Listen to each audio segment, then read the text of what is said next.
Carlisle Indian School versus Tuskegee Institute by Anthony Costable and Nick Budzik. Carlisle Indian School. The Carlisle Indian School was established in 1879 under pre-progressive ideals. With political reform during the Progressive Era, the 19th Amendment was finally passed, displaying the undeniable recognition of women's importance in society.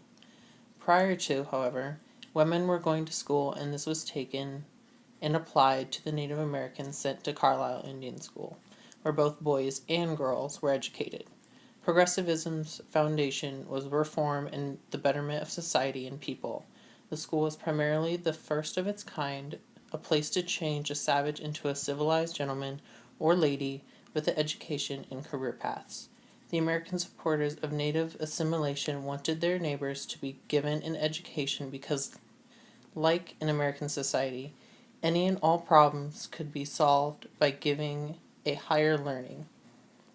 The progressive people sought for modernization, modernize the homes, modernize the culture, and modernize the natives.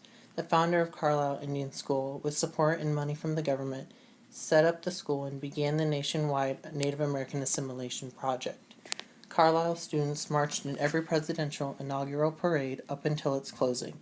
People wanted to preserve the natives, whom they thought were a dying race. Reformists wanted them incorporated into white society to save the race but kill the savagery within them. The Tuskegee Institute. The Tuskegee Institute was one of America's first black universities, started after the Civil War. Led and directed by Mr. Booker T. Washington, a former slave, the Tuskegee Institute focused on educating and leading African Americans to become versed in several college-level subjects, and focused on progressing the African American race forward through the restraints put on the race by the recently eradicated slavery. Though the school was well known for its African American populace, it was also well known for two of the major parts of its learning atmosphere.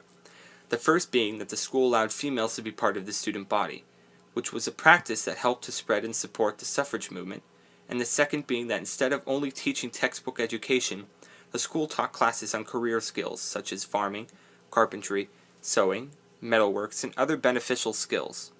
This new skill education, coupled with the standard textbook education of the time, allowed for the African American students there to leave as alumni, not only to benefit the community around them, but to have the means for a successful future as well. Thanks to the vision and passion by Mr. Booker T. Washington and the teachers and educators who taught at the school, the Institute was able to set the foundation for the African American people as a whole to better themselves and progress their race in an education format and environment that still stands strong and proud to this day. The Carlisle Indian School and Tuskegee Institute shared common characteristics, but also key differences leading to one's success and the other's demise. The Carlisle and Tuskegee schools were advocates for women's rights, providing an equal opportunity for education.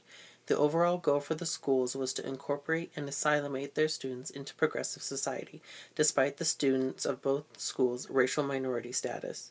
In addition to providing a higher learning, pupils were given courses and classes that could be used directly in the workforce, primarily carpentry, smithing, cooking, and sewing. While the Tuskegee Institute and Carlisle School both held many similarities in their goal to educate the social minority, they also held many differences that set them well apart.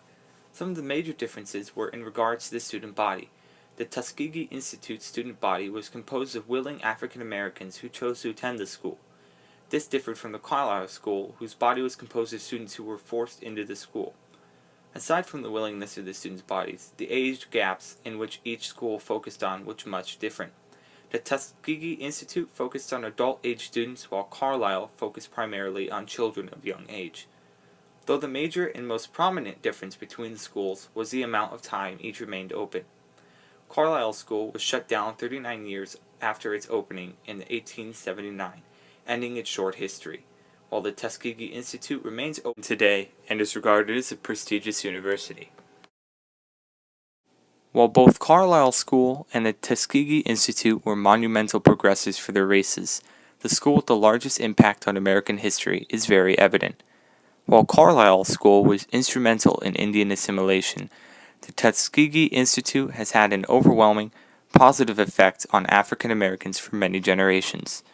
Through its halls have walked thousands of young students whose armed with the newfound tool of knowledge and education can contribute to society as citizens and equally educated Americans.